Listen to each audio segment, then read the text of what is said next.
Welcome to the Books and Travel podcast. I'm Jo Frances Penn, thriller and dark fantasy author, bringing you escape and inspiration about unusual and fascinating places, as well as the deeper side of books and travel. You can find the episode show notes at booksandtravel.page, and if you enjoy thrillers set in international locations, download one of my ebooks for free at jfpen.com/free.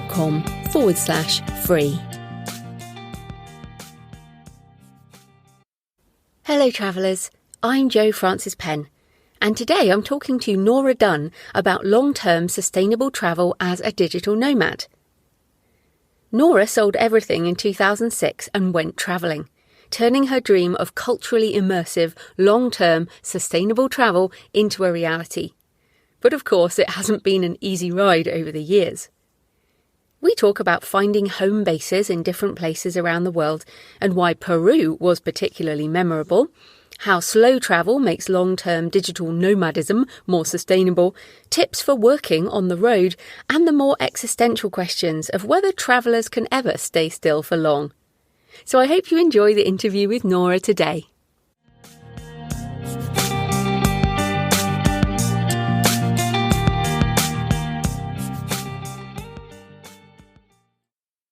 Nora Dunn, the professional hobo, has been a digital nomad since 2006. She is a professional speaker, podcaster, and the author of How to Get Free Accommodation Around the World, as well as Tales of Trains, where the journey is the destination. She has lived in and travelled through almost 70 countries and specialises in financially sustainable travel. So welcome, Nora. Thank you so much, Jo, for having me. It's so amazing that we were able to connect. When I saw you at a conference that we were both attending and speaking at, I fangirled you in the bathroom, and here we are. Oh, no, it's exciting to talk about these topics. But let's wind the clock back. What initially led you to sell everything and spend your life on the road? Because I feel like there's a point when all of us feel like, oh, my goodness, let's burn it all down and go traveling. But not everyone does that. So what happened to initially sort of set you off in that direction? There definitely was an inflection point for me, as I think there are for many people. But that point itself, of course, was a culmination of smaller inflection points that just built up to this frenzy point. So basically in 2006, I made the decision to sell everything I owned, which included a busy financial planning practice in Toronto, Canada, in order to embrace a dream of mine. And this had been a lifelong dream, to travel the world in a culturally immersive way, to really crack the code of countries around the world, to break bread around dinner tables around the world, climb mountains, volunteer, really experience what it's like to live around the world rather than merely traveling through it. And through various attempts, I had tried to experience this level of cultural immersion through vacations as long as 1 month. And I still found that every time I left that country, I left with more questions than answers. So that combined with constantly trying to quell this inner voice inside of my head that said, Nora, you're not doing what you're supposed to be doing. There's something else out there for you. I had filled my life with so many activities trying to find that life satisfaction, to the point where basically my health came in the fray. I completely burned out, and I was forced to ask myself what it is I really want to do.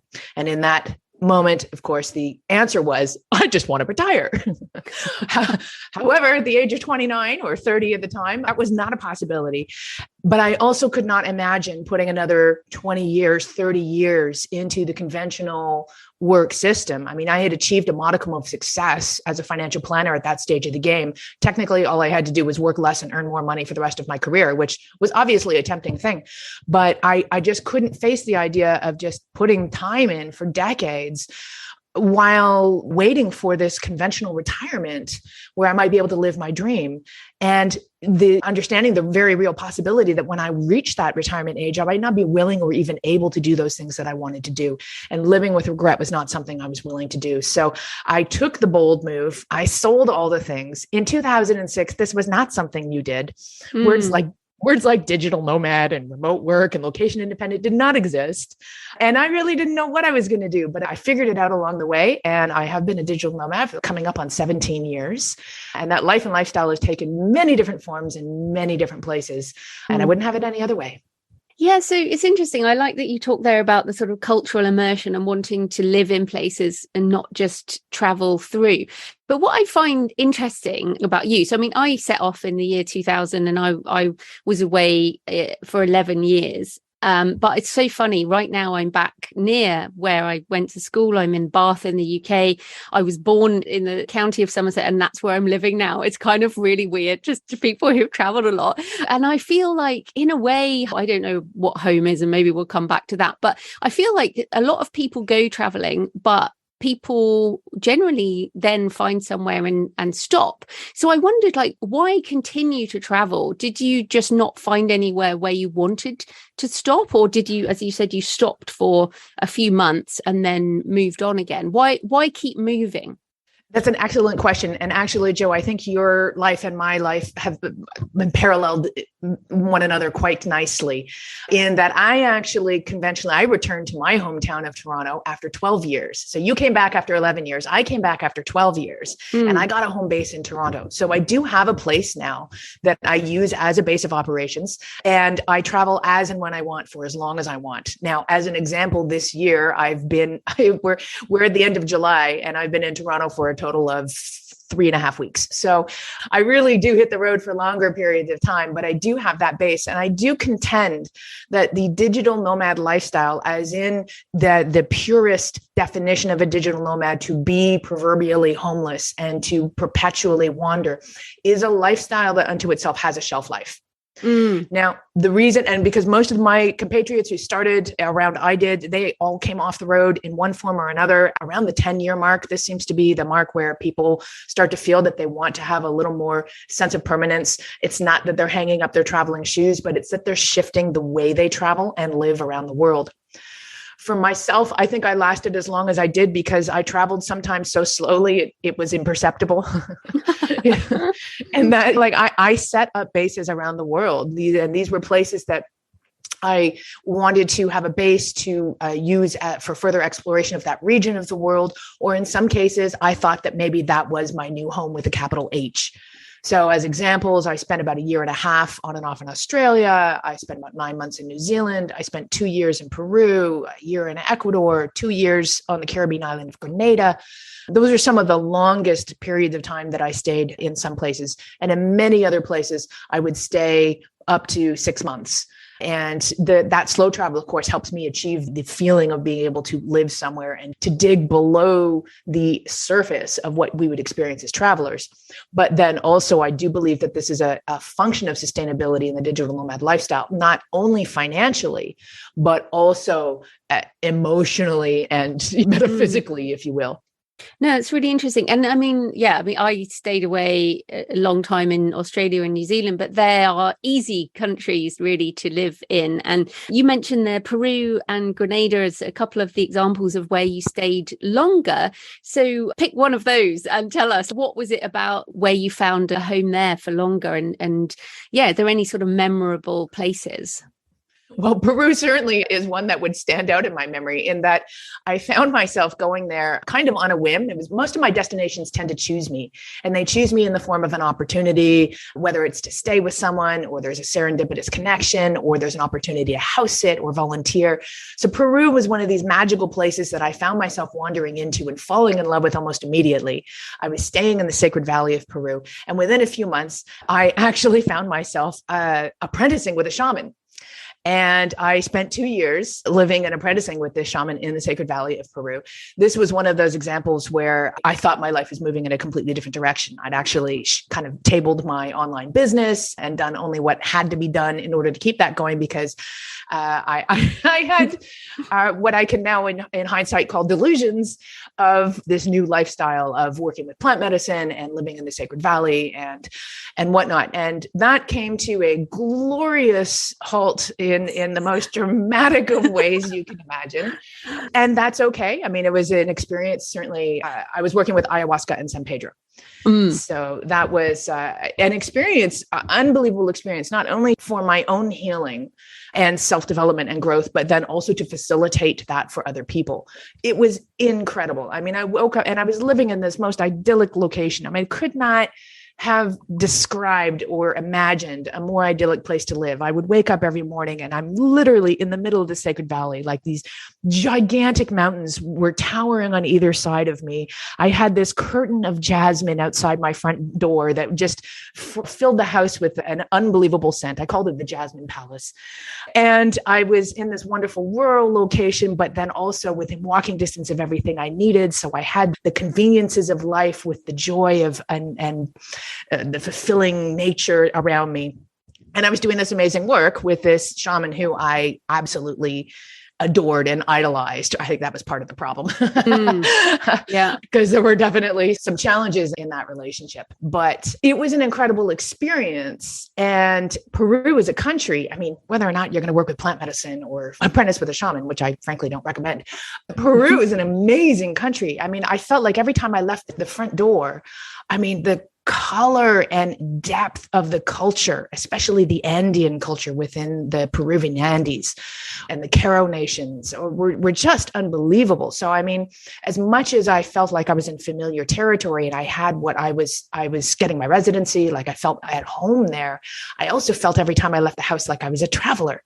So I had that beautiful synergy of both those experiences of feeling like traveling without having to move. And that was really key. That satisfies that desire again. That I think once a traveler, always a traveler. I think you and I probably can see eye to eye on that idea that being a traveler is as much a state of mind and being as it is a function of where we physically are in the world. Yeah, sure. And it's so interesting. I mean, you talked about how beautiful that Sacred Valley was, but everywhere we get over familiar, I think is probably the word. I think there's a phrase, hedonic adaptation, which is you get used to stuff even when it's amazingly beautiful and everything's brilliant. And we have that human sense of what's next. And perhaps, I don't know whether that's part of the traveler's soul, which is about seeing further ahead, perhaps. And I don't know, I like walking so much because I like the sensation of moving across the world. I like staying somewhere different every night, but not for too long. I like to stop eventually and come home and for things to be normal. So that sense of going away and coming back, I guess you talked about that at the beginning, sort of now finding that Toronto is that place for you again. But is that what kept you moving? The need for change, almost the need to move? It's a fabulous question. And I would say there are a few different motivations that people have for traveling, especially for adopting a lifestyle like this. And it often is a push-pull thing. So we're either moving away from something or we're moving towards something. And it can also be a mix of both. And I will say the reason I came back to Toronto had much less a function of the fact that I'd ever been running away from anything, in Toronto was I thought I was moving towards something, but I was actually a little bit misguided in what I thought I was moving towards. In that after 12 years on the road, I had lost all sense of belonging in the world, in that I was always the odd man out. I mean, again, this cultural immersion, this primary objective of living around the world in a very local way was exactly what I was doing. But it also meant that there was nobody like me in any of the places I was living in.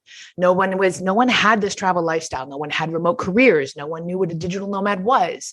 So they didn't understand that I wasn't a traveler. I wasn't on vacation. They didn't understand why I wasn't conquering their destination and doing all the things within 2 weeks.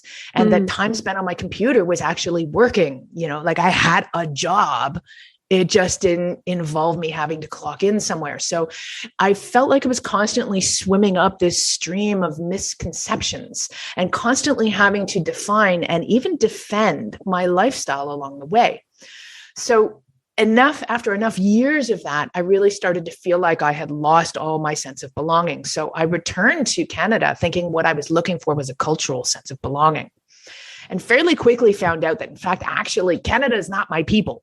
I mean, they are my people in a sense, but the people that I was looking for were other people who shared this lifestyle and who share this passion for travel and discovery and having these new experiences, because wherever you travel, there you go. What is it? Wherever we go, there we are. Yeah, there we are. Yeah, you can't get away from yourself, basically. Right?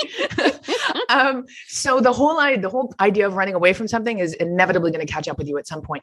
But what I do find is when I take myself out of a familiar environment, it gives me a chance to examine myself a lot more and how I react to new situations and circumstances.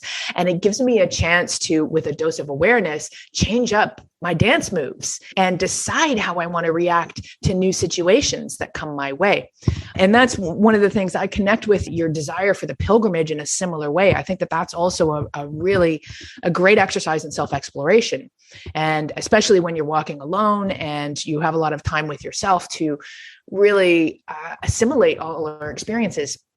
One difference between, I think, the way you like to do a pilgrimage and the way I would like to do one is I want to stay a little bit longer. So there's a pilgrimage that just opened up in the Juliana Alps in Slovenia called the Juliana Trail. And I think it's a 17-day town-to-town trek. And I love the sound of it. However, I want to take like 3 months to do it.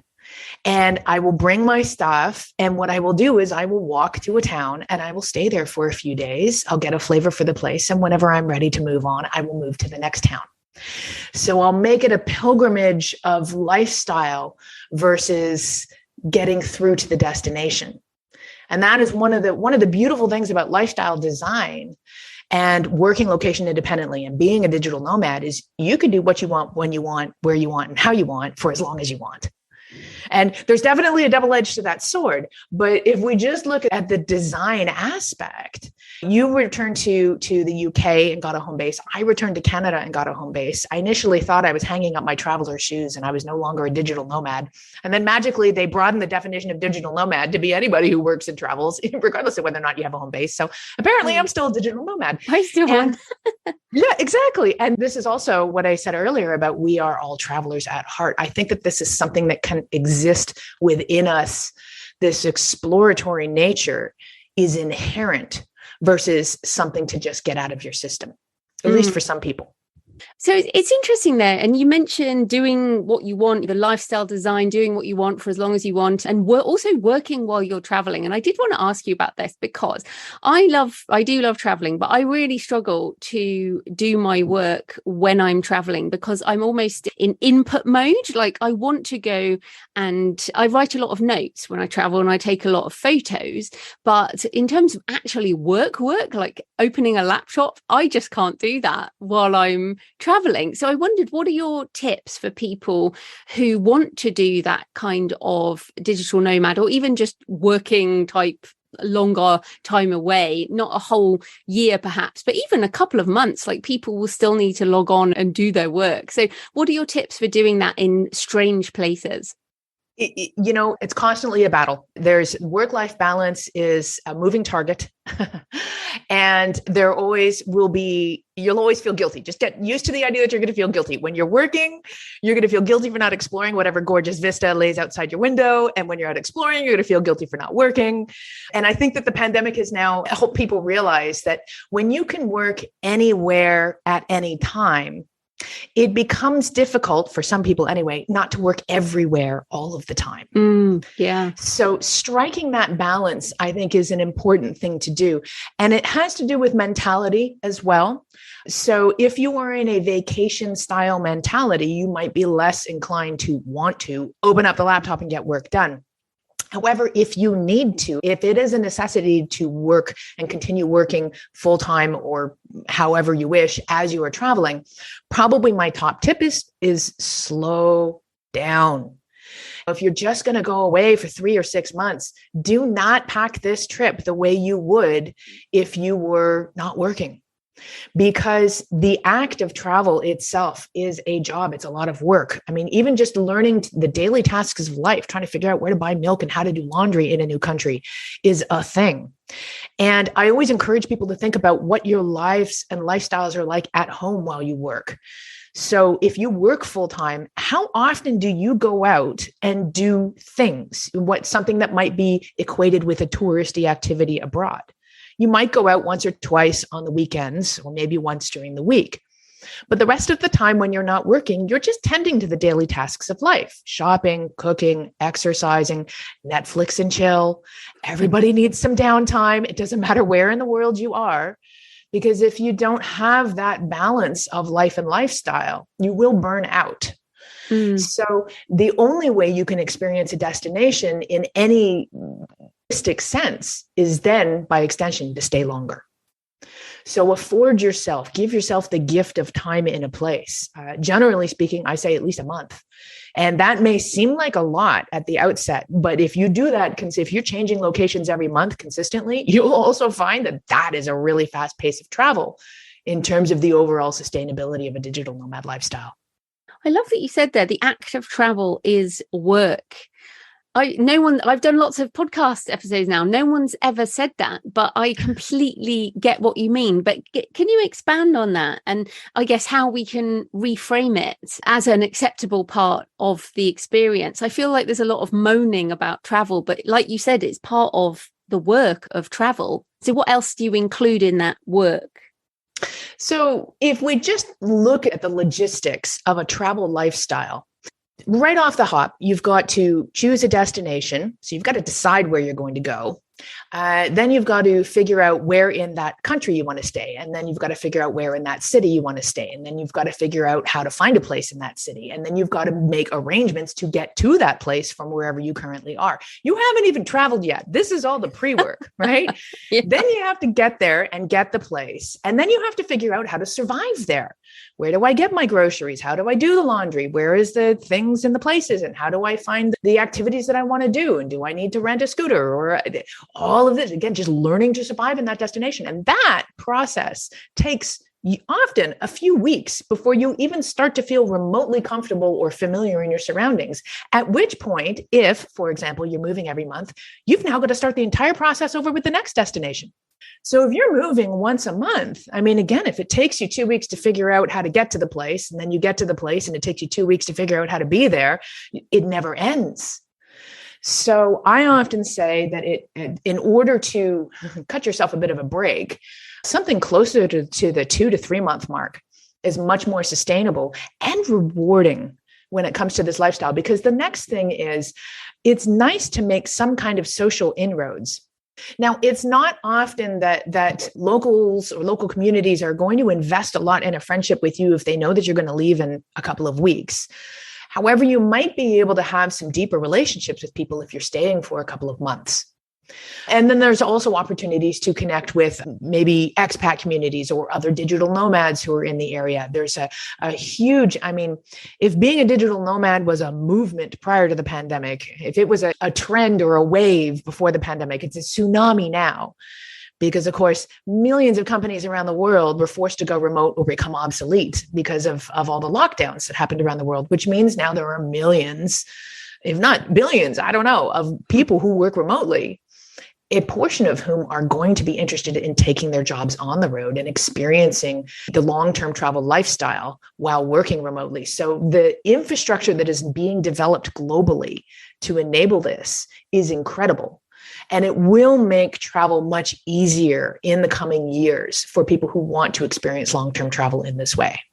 I like that you say that. And of course, your website, you share loads of tips and your books contain loads of tips. And there is a sort of digital nomad online community now where you can pick up these tips and come to this city and do this. And so there are all of those aspects. And there's things like traveling long term with children and all of that. So there's almost the answer to any question. But I feel like one thing, so that's all the practicality side of it. But let's just talk about fear, because I mean, for me, the pandemic, fear of ill health and getting sick somewhere else is a big thing. And I mean, particularly with Americans listening, maybe with healthcare, or in fact, I get petrified of getting sick in America because I always have insurance. Like, I'm obsessive about health insurance when coming to America, but it always worries me, what if something happens and it fails because it's so expensive? There's other countries that might be cheaper, but they might not have such great healthcare, for example. So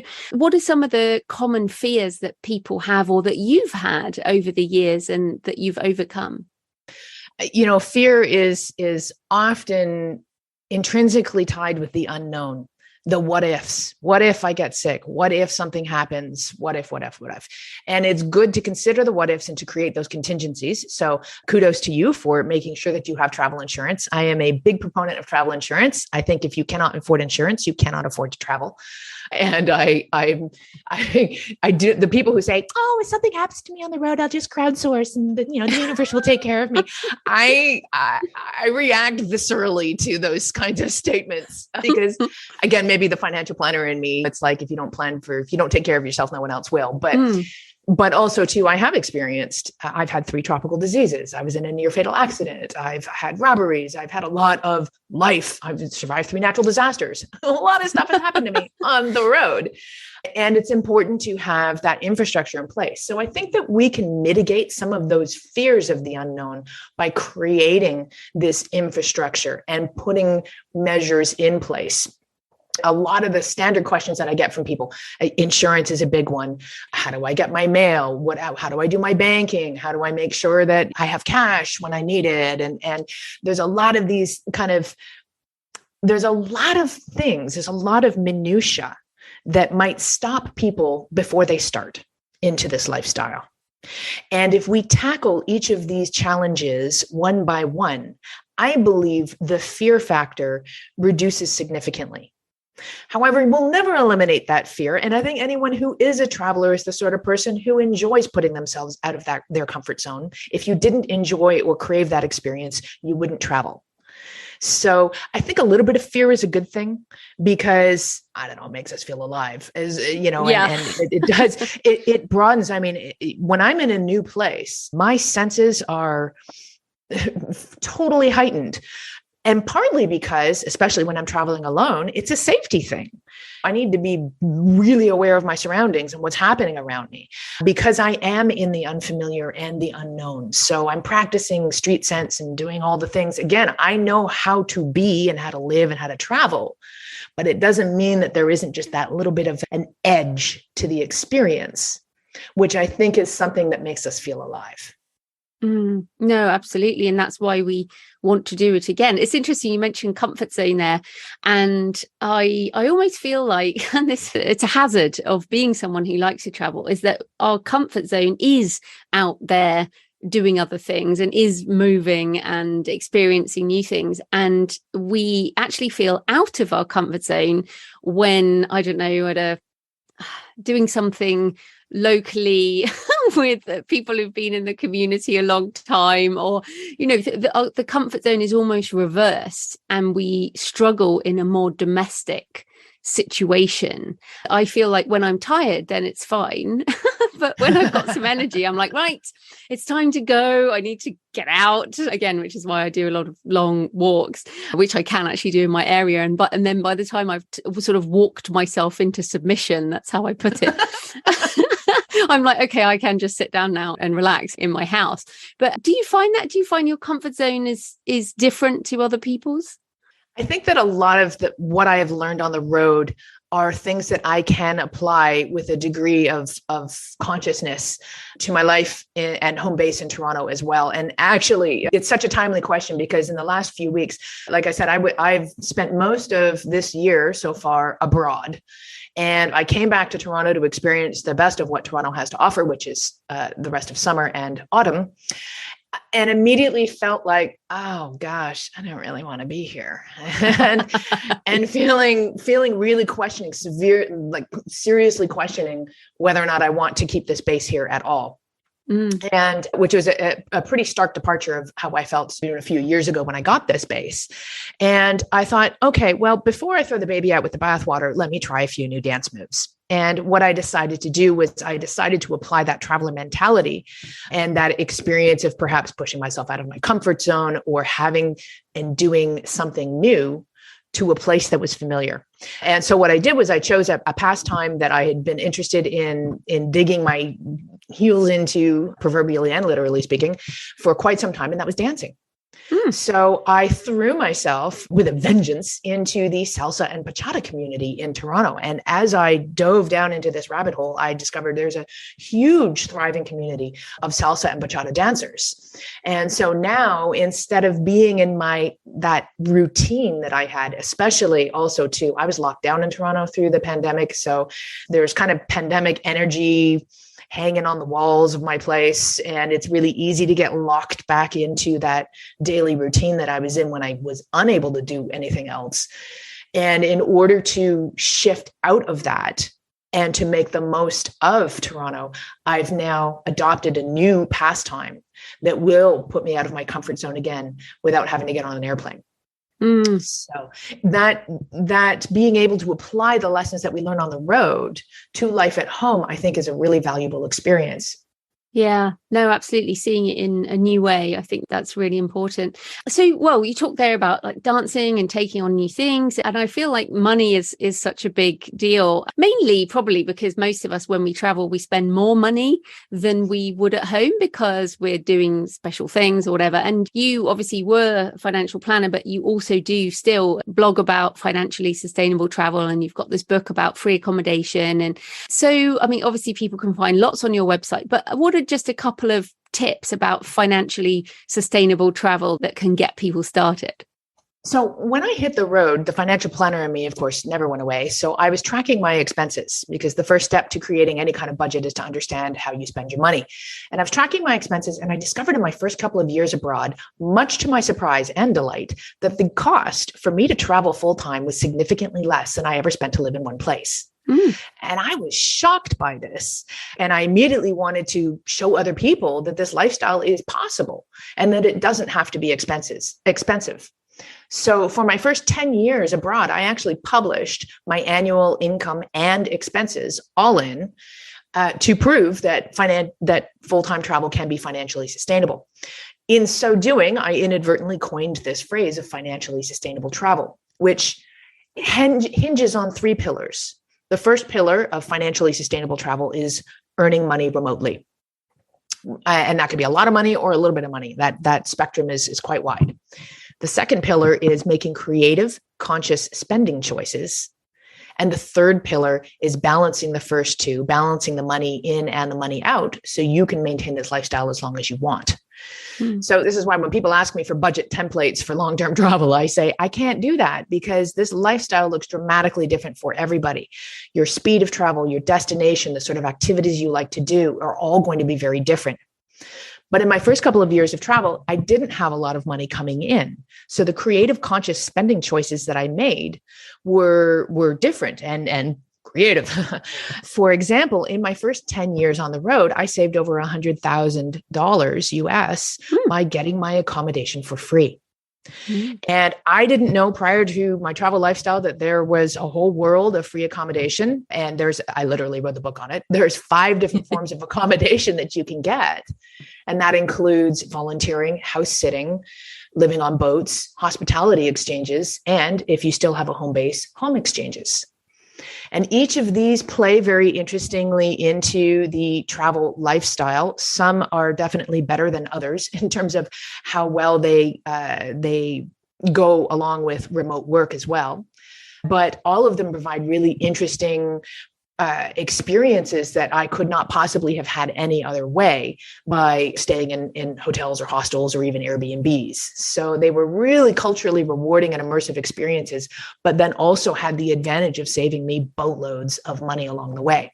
So that's an example of how, in fact, actually this travel lifestyle can be much more achievable than we often think it is. Because again, the concept of travel is so often intrinsically connected with the idea of vacations that it's difficult to break out of that vacation mentality and also the budgets that we often consider that go along with that.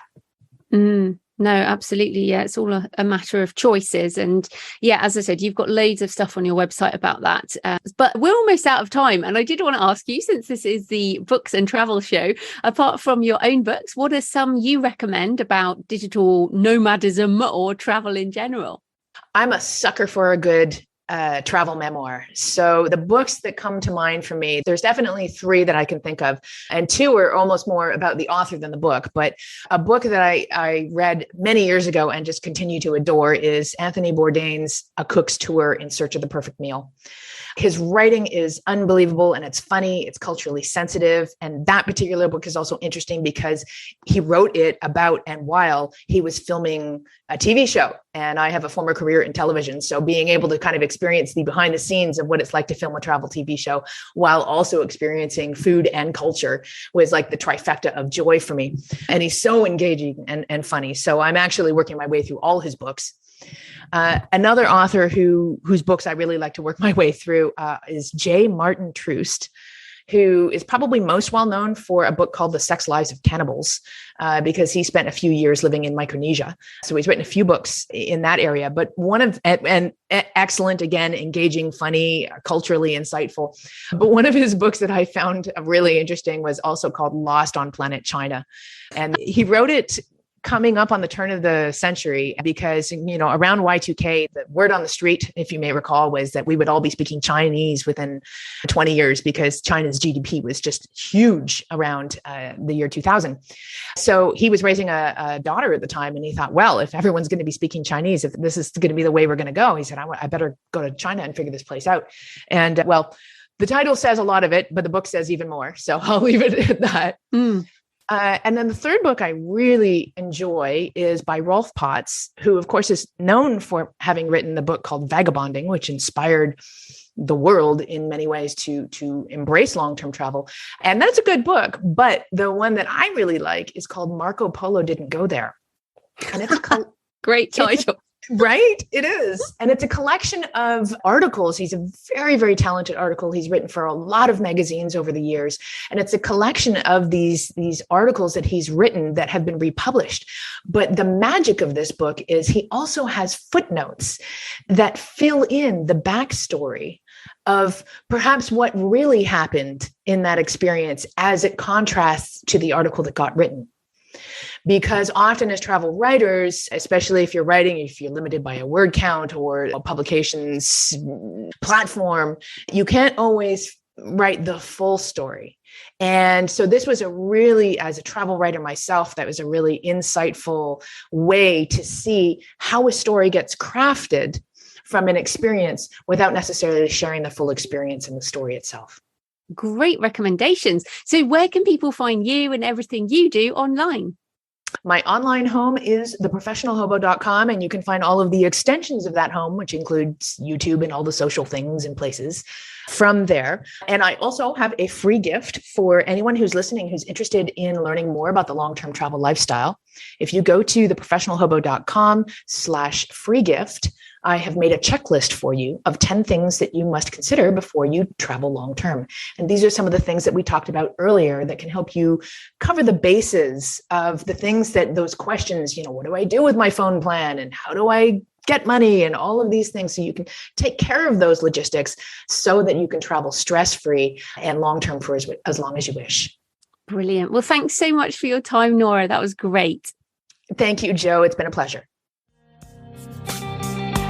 Thanks for joining me today on the Books and Travel podcast. I hope you found a moment of escape. You can find the episode show notes at booksandtravel.page. And if you enjoy thrillers set in international locations, download one of my books for free at jfpen.com/free. Happy travels until next time.